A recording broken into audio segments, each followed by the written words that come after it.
ഇപ്പോൾ കോൺഗ്രസിന്റെ സഹയാത്രികൻ പറയുന്നത് കേട്ടാൽ കോൺഗ്രസിന്റെ നേതൃത്വം മുഴുവൻ രാഹുലിനെ തള്ളിക്കളഞ്ഞിരിക്കുന്നു എന്നുള്ള ഒരു ധ്വനിയാണ് അദ്ദേഹത്തിൽ നിന്ന് ഉണ്ടാകുന്നത്.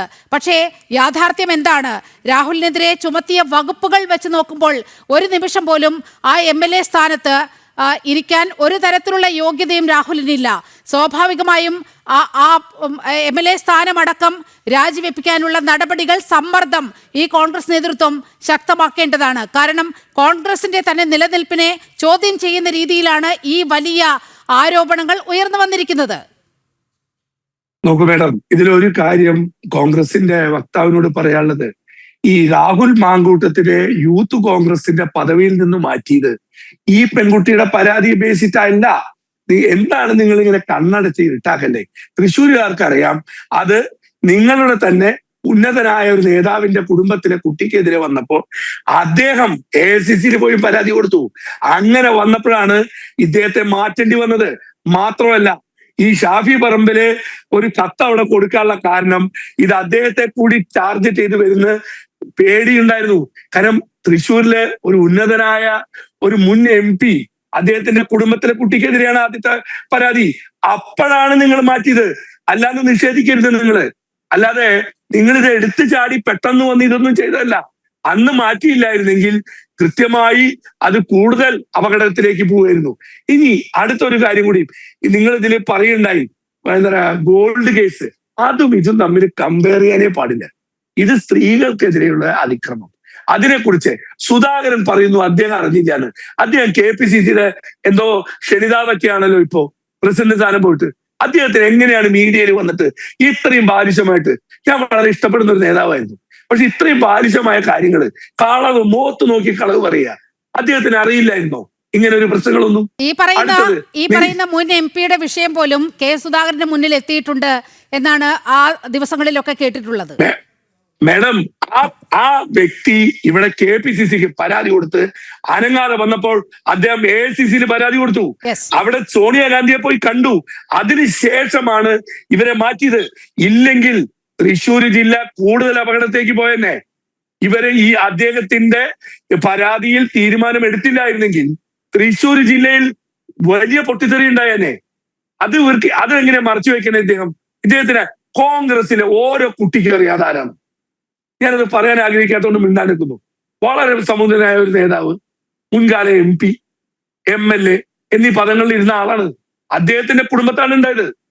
അല്ലാതെ നിങ്ങൾ ഈ പറയുന്ന ഇപ്പത്തെ കുട്ടിയുടെ പരാതിയിലൊന്നുമല്ല കോൺഗ്രസിന്റെ വക്താവ് മനസ്സിലാക്കണം. നിങ്ങളിത് കണ്ണടച്ച് ഇരുട്ടാക്കല്ലേ? എല്ലാവരും, സാധാരണ ജനങ്ങൾക്ക് ഇത് കാണുമ്പോൾ തന്നെ മനസ്സിലാവുന്നുണ്ട് ഇത് എത്രത്തോളം കള്ളത്തരാണ്. പിന്നെ അടുത്തൊരു കാര്യം കൂടി, നിങ്ങൾ ഇതിലെ ഇലക്ഷന്റെ ഭാഗമായിട്ട് നിങ്ങൾ ഇപ്പൊ ശ്രീകണ്ഠൻ അദ്ദേഹം സത്യപ്രതിജ്ഞ ചെയ്ത് കോൺസ്റ്റിറ്റ്യൂഷൻ പിടിച്ചിട്ടാ. ഏറ്റവും വലിയ കാര്യം എന്തറിയോ? സ്വജനപക്ഷപാതം ചെയ്യില്ല എന്നാ സത്യപ്രതിജ്ഞയുടെ ഒരു വാചകം. അതെങ്ങനെ മറന്നുപോയി നിങ്ങൾ? അത് നിങ്ങൾക്ക് എങ്ങനെ മറക്കാൻ പറ്റും? അപ്പൊ ഈ തരം പ്രവൃത്തികൾ ഇപ്പോ ഞാൻ പറഞ്ഞില്ലേ, മേഡം എഴുതി വെച്ചോളൂ, ഇതിൽ ഇദ്ദേഹത്തെ പുറത്താക്കിയാൽ തൊട്ടു പുറകെ ഇദ്ദേഹം തന്നെ വേറെ ആരെങ്കിലും പുറത്തുവിടും. ഇതാണ് ഇവിടെ നടക്കുന്ന നാടകം, അല്ലാതെ വേറെ ഒന്നുമല്ല. പിന്നെ കേരളത്തിന്റെ കാര്യം ചോദിക്കുമ്പോ കേരളത്തിനെ കുറിച്ച് പറയുന്നേ, അല്ലാതെ പോയിട്ട് ഡൽഹിയിൽ എന്തുണ്ടായി അതൊക്കെ അവിടെ ഉള്ളവർ നോക്കണ്ടല്ലോ. നിങ്ങളുടെ ആളുകൾ അവിടെ ഉണ്ടല്ലോ, അവർ നോക്കട്ടെ.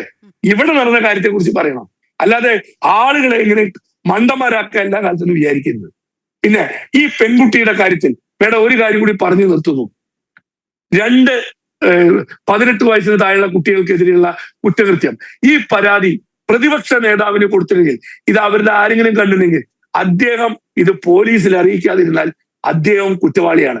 കാരണം ഒരു സ്കൂളിൽ ഒരു കുട്ടിയെ ഏതെങ്കിലും മാഷ് മിസ്യൂസ് ചെയ്തിട്ട് ആരെങ്കിലും മിസ്യൂസ് ചെയ്തു, അതറിഞ്ഞാൽ അത് മറച്ചു വെക്കുകയോ തേച്ചു മാച്ചു കളയാനോ നോക്കിയാൽ ആ സ്കൂളിന്റെ പ്രിൻസിപ്പൾ വരെ കുറ്റക്കാരനാണ് നിയമപ്രകാരം. അപ്പോ ഇത് ഒരു പരാതി കിട്ടുമ്പോൾ ഇദ്ദേഹമെല്ലാം സത്യപ്രതിജ്ഞ ചെയ്ത് പ്രതിപക്ഷ നേതാവായിട്ടിരിക്കുന്ന ആളാണ്. അദ്ദേഹത്തിന്റെ അറിവിൽ ഇത് വന്നു കഴിഞ്ഞാൽ നടപടി എടുക്കണം. സ്വജനപക്ഷപാതം ചെയ്യില്ല എന്നാണ് ഇവരുടെ ഏറ്റവും വലിയൊരു ഇത്.